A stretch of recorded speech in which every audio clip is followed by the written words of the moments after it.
parang nakikita nyo yung susi ng kasaganaan or parang makikita kayo ng pagkakataon, opportunity. Kung mapapansin nyo guys, merong baul dito. Ayan no, may baul, tapos nakabukas, no.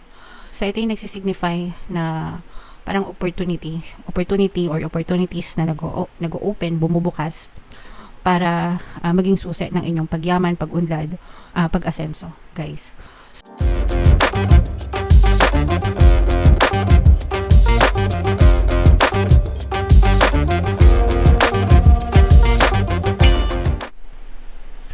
Hello guys, hello Virgo, welcome back to Pinoy Pixie Tarot. Ang pamagat ng episode natin for tonight is messages from the universe para ngayong November to December para sa Virgo, Sun, Moon, Rising, Sign, and Venus. By the way mga kapixie, naka-upload na sa ating YouTube channel yung inyong 2025 kapalaran. Kung hindi nyo pa napapanood guys, punta lang kayo dun sa ating YouTube homepage. Hanapin nyo lang yung video para dun sa zodiac sa inyo. So, kung ano na lang yung makaresonate guys, take that message. Yung first message para sa inyo, Virgo, maaaring nagkakaroon ng imbalance sa buhay nyo mga kapixie. Pagka nagkakaroon ng imbalance, ibig sabihin mas lamang yung negative kaysa sa positive mga kapixie. So, for some of you, pwedeng natitrigger kayo, no? Kaya lumalamang yung negative guys kasi pwedeng natitrigger kayo dun sa mga circumstances na nangyayari sa inyo, sa inyong physical reality, and nangre-result yan sa pag-aalala, pag-i-stress, pag-worry. So kailangan yung kumalma mga kapixie, mga katulong yung meditation, and libangin nyo yung sarili nyo o kaya ibaling nyo yung attention nyo sa ibang bagay guys, para mawala yung para ma-distract kayo and mawala yung focus ng attention nyo dun sa mga kanigahan mga kapixie. Okay? Alright. Okay lang naman yon, I mean normal lang naman guys, dahil tao lang tayo, so normal lang na paminsan-minsan naninega tayo, pero wag nating gawing habit, wag nating ugaliin guys, kasi kapag naging ugali nyo na puro nega na lang yung nakikita nyo, puro nega din yung babalik sa inyo guys. Okay? And ayan so dahil nga meron kayong imbalance mga kapixie, for some of you medyo disorganized kayo. Ibig sabihin ng disorganized, parang sabog-sabog, kalat-kalat mga kapixie. Hindi maintindihan ko ano yung gagawin, hindi maintindihan ko ano uunahin, hindi maintindihan ko ano yung priority sa buhay. So ganun kasi yung usual na nangyayari guys kapag kayo ay disorganized, okay? And kapag kayo ay natitrigger sa kanigahan. So mas lumalamang talaga yung kanigahan. So for some of you, pahinga muna kayo guys kasi baka masyado kayong stress, masyado kayong natuturete, okay? So kaya kailangan yung kumalma mga kapixie, pahinga para maging maayos yung takbo ng isip nyo. Okay? Alright. Another message for you Virgo, this is treasure guys, no? Ibig sabihin nito mga kapixie, for some of you guys, parang nakikita nyo yung susi ng kasaganaan or parang makikita kayo ng pagkakataon, opportunity. Kung mapapansin nyo guys, merong baul dito. Ayan may baul, tapos nakabukas, no? So ito yung nagsisignify na parang opportunity or opportunities na nag-open, bumubukas para maging susi ng inyong pagyaman, pag-unlad, pag-asenso guys. So just keep on looking for opportunities mga kapixie, and one of these days makikita nyo rin yung pag-unlad at pag-asenso. So sabi nga, di ba, seek and you shall find. Syempre hindi nyo naman makikita kung hindi nyo hahanapin, so mainam na maghanap para makita. Okay? Alright. So comment down below guys if nakaresonate ito guys. I-main nyo na to, no? Mind opportunities, mind pag-unlad, pag-asenso. Yan. Another message Virgo, this is about manifestation guys, and for some of you maaari nagkakaroon ng delay sa manifestation nyo, and ang reason nga dito guys is kasi nagkakaroon ng imbalance kayo, no? For some of you, sabi ko nga, pwedeng disorganized kayo, kaya nagkakaroon ng delay sa manifestation. Ibig sabihin na out of focus kayo, mga kapiksi. Excuse me. Na out of focus kayo and mas nakafocus kayo dun sa mga negativities, kaya ang napupush out din sa inyong physical reality is more negativities. Okay? So, ganun lang yun, guys. Kung ano yung fino-focus ng attention nyo, yun yung nagmamanifest sa buhay nyo. So, focus palagi dun sa desires, sa goal, sa dreams. Every day, every single day, mga kapiksi, hanggang sa ma-achieve nyo yung goals, yung desire nyo. Guys, okay? Another message for you, Virgo. Ito guys, parang medyo negative, ang daming negative sa inyo, Virgo.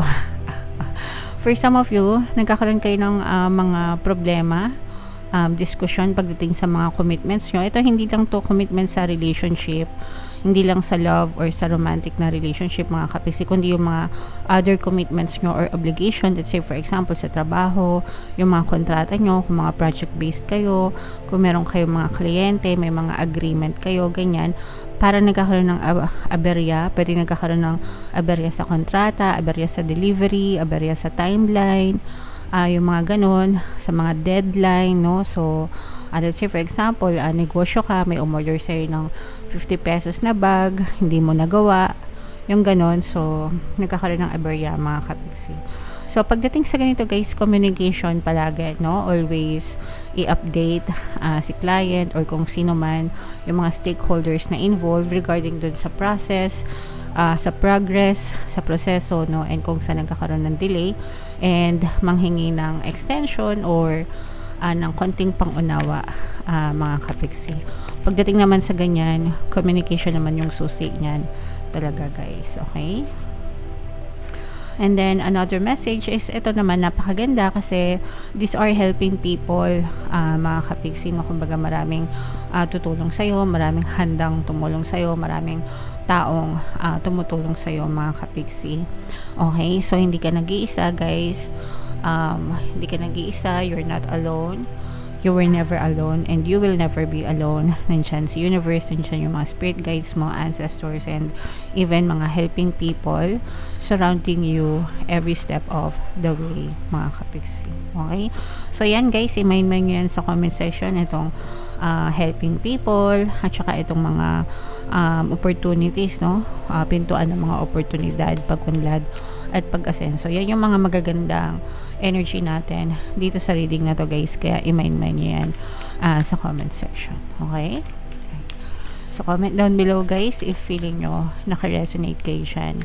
Bunot pa tayo ng isa dito guys habang sinashuffle natin to. Panoorin nyo muna yung video natin regarding sa ating paano mag-manifest ng abundance video course. Kapiksi, sawa ka na ba sa mga struggles at hirap sa buhay mo? Masipag ka ba at masikap sa buhay ngunit hindi ka pa rin umaasenso? Ilang beses ka na bang nag-attempt mag-negosyo at mag-invest pero palagi ka pa rin nalulugi? Sa pagkakataon na ito ay maaaring may subconscious beliefs ka na nagiging balakid sa iyong pag-unlad at pagyaman. Introducing, paano mag-manifest ng abundance video course. Dito ay matututunan mo ma-overcome ang mga balakid mo para tuluyan ka ng umunlad, umasenso, sumagana, maging matagumpay, successful at maswerte sa iyong kabuhayan, pera, trabaho, negosyo sa labi at kaperahan ng bonggang-bongga. Dali, mag-send na ng email sa pinoypixie@gmail.com at simulan na ang iyong pagyaman ngayon. Alright, so sa lahat ng gusto mag-avail ng course guys, meron tayong promo ngayong November, magbibigay tayo ng 500 pesos na discount until November 30 guys, kaya mag-avail na kayo. And meron din tayong bagong course mga kapiksi, paano mawala ang third party at magkaroon ng harmonious na relationship para mawala yung mga kabit na mga jowa nyo guys. 20% discount naman yan until November 30 guys, kaya mag-avail na kayo. And ito yung ating additional na message para sa inyo. Ibig sabihin nito, Explorer mga kapiksi. Internal explorer, internal, no? Basahin natin, when we stop looking outside ourselves and surrender to a soft inner focus, we have access to unlimited information and resources. When we stop thinking with the glass ceiling of our intellect, we have access to multidimensional wisdom from the collective consciousness. Everything is there within you. waiting for expression. Ito yung palagi kong sinasabi sa inyo, paulit-ulit na sinasabi sa inyo mga kapiksi. Nagsisimula yan sa atin, sa loob natin mga kapiksi, and then it will be pushed out sa ating physical reality. The real world is within us. The real power is within us. Hindi yung external circumstances natin, guys. Yung nakikita natin, yung na-experience natin sa buhay natin, it's just an illusion of what we are feeding ourselves, no? Kumbaga, parang projection lang siya. Parang projector, parang monitor, parang TV, okay? Nakikita natin, na-experience natin sa physical reality natin kung ano yung finifeed natin inside us, no? Inside our head. Yun yung mas importante mga kapiksi, okay? Syempre, kung paulit-ulit na negative yung iniisip mo, puro problema na lang, puro kahirapan na lang, pagdudusa na lang, yun din yung magre-reflect sa physical reality mo. So, kung gusto mong mabago, parang ano na yan guys, kunwari nanonood kayo ng TV, di ba? Ayaw mo nang palabas dun sa isang channel, pangit, di ba? Puro drama, puro patayan, di ba? Ilipat mo, di ba? Maghanap ka ng masaya, nakakatawa, 'di ba? Light-hearted, 'di ba? So ganun, kung gusto mong i-shift yung nakikita mo sa physical reality mo, kailangan i-shift mo din yung iyong pattern of thoughts. Kung ano yung nakikita mo sa isip mo within you, mga kapiksi. Ayan, no? Everything is there within you, waiting for expression. Ibig sabihin ng waiting for expression, waiting siya na ma-push out sa iyong physical reality. Naintindihan nyo ba guys? Comment down below if naintindihan nyo. Hindi ako magsasawang ipaliwanag to sa inyo ng paulit-ulit hanggang sa maintindihan nyo, mga kapiksi.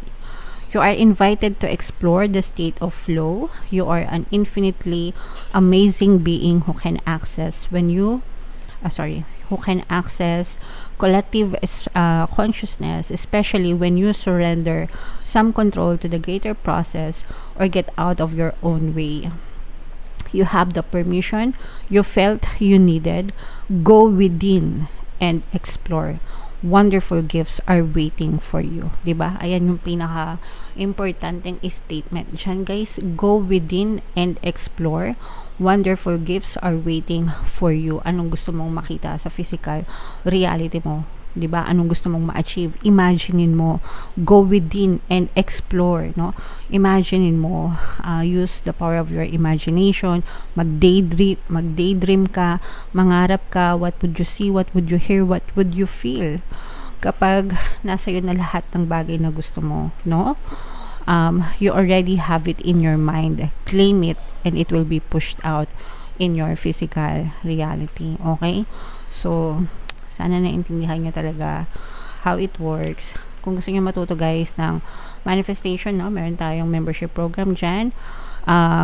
Click nyo lang yung join button sa baba. But, yeah, every time naman na may pagkakataon, sinusubukan kong explain sa inyo, no? Sa mga readings. Kaya sana naintindihan nyo guys. Okay? Importante yung mindset. So, comment down below guys if feeling nyo nakaresonate kayo dyan and yung mga pinapamind ko sa inyo guys, i-mind nyo na ito yung ating 2025 kapalaran mga kapiksi. Panoorin nyo na, and ito naman yung ating success stories ng paano mag-manifest ng abundance video course. Click here to subscribe. Ito yung ating mga pampaswerte subliminal guys. Thank you for liking, sharing, and subscribing, and see you again next time. I love you all mga kapiksi. Have a nice day. Bye-bye.